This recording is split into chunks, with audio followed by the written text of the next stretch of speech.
This is a tutorial on why you suck at Football Fusion. You suck! If you are new to the channel, please consider subscribing. I'm on the road to 50k, so it will mean the world to me. So if you're just fresh to starting out or just want to improve a bit more, first of all, my name is Firesignnn. I'm a mobile YouTuber because I like the challenge to be the underdog that everyone doubts. So I consider myself a great player no matter what the haters say, but of course, always room for improvements. I see a lot of mistakes in the Football Fusion community, which makes these servers not as enjoyable.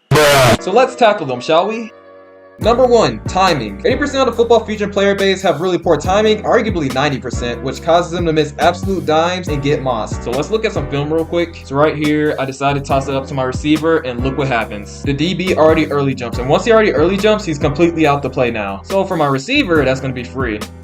Right there, just what I showed you. You notice the disadvantage? Now here's an example of a late jump right here. I decide to absolutely dime my right receiver, and what does he do? He doesn't jump in time. Notice how my receiver is still on the ground, basically, while the ball is about to hit the ground. The time he should have jumped on was about now. Like right here, I know this is a different angle, but he shouldn't have already been up in the air. But because he's not, he's gonna miss the ball now. My tip here is if it's a dime, you rather jump earlier than later. Seems like when you jump later, you miss a lot of dimes. But if you just jump a tad bit earlier, you can catch a lot more. It's a small gap, but you want to aim for perfect timing, which I'm still trying to perfect, but I drastically improved on that because I ...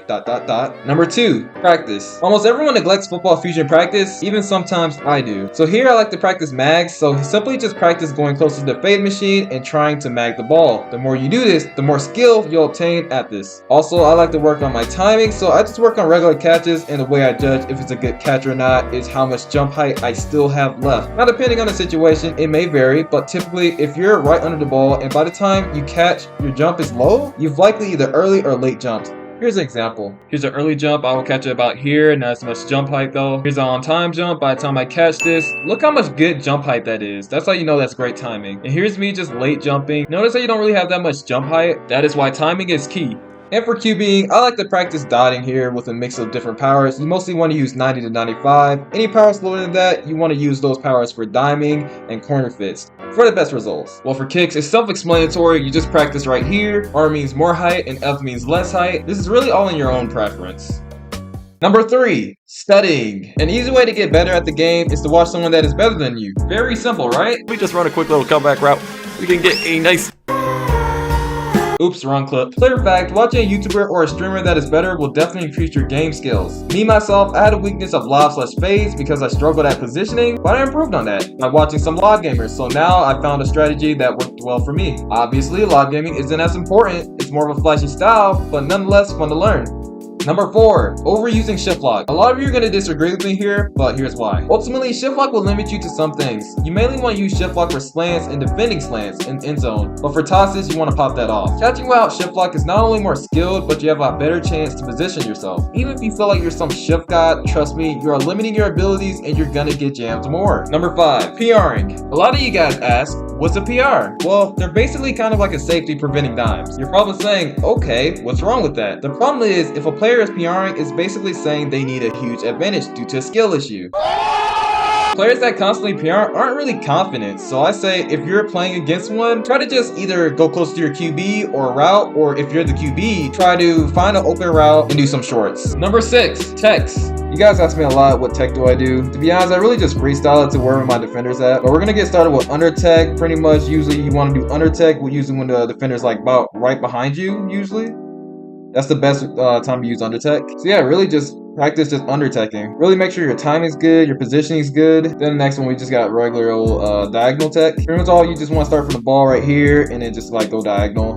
It's a pretty simple one, but you usually want to use diagonal when you're like not trying to get jammed. Usually if someone's like really pushing up forward, you want to go diagonal. So yeah, this is a pretty good one as well. One of my favorites. Another one we got is side. Usually is when you're really trying to avoid the crowd. Usually a positive with side tech is you can, get boosted. But I like to use side techs usually for lobs and fades. And that was kind of a diagonal, but I like to use it for lobs and fades and stuff like that. That's how you guys be seeing in the clips, how I be getting like those crazy good boosts. It's usually just been off a side tech. But also another reason to use side tech is if, you're going against a shift blocker, you kind of want to go to the side. Because if you use under against a shift blocker, you guys are going to likely get jammed. So this usually counters that. Another tech is a little bit more advanced, Chad tech. Usually you want to start off on the ball right here, and then, you kind of just go under or something like that. That's usually the mixture of it. Literally start from the side of the ball, scoot under, and then you just time it, and it just, you know, you could dive if you want. That's only if you're a little far from the ball, but that's pretty much it. Yeah, this one a lot of lob gamers use. Just really make sure that you have a good read on the ball, because you don't want to just be doing this out of the blue and then just start selling the passes. But yeah, I mean, I kind of like it. It mostly works well for crowds though, so you can get some gnarly boost. And then we got the basic swerve tech. This one gets a lot of boost as well. Honestly, great for lob gaming.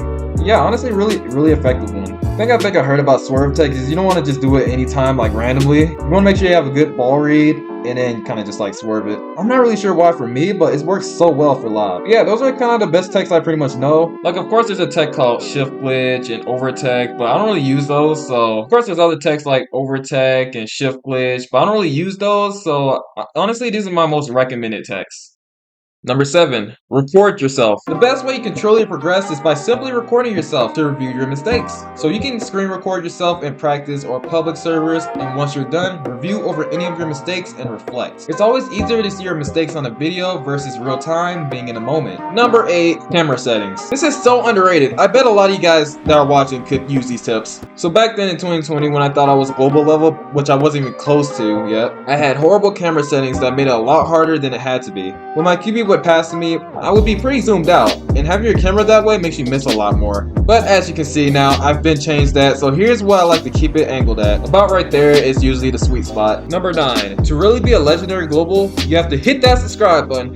But seriously, thank you guys for watching. Hope this helped you out. I'll do a dedicated mag tutorial soon, but this was a football fusion guide of mistakes a lot of players make. Comment below your questions, and peace out.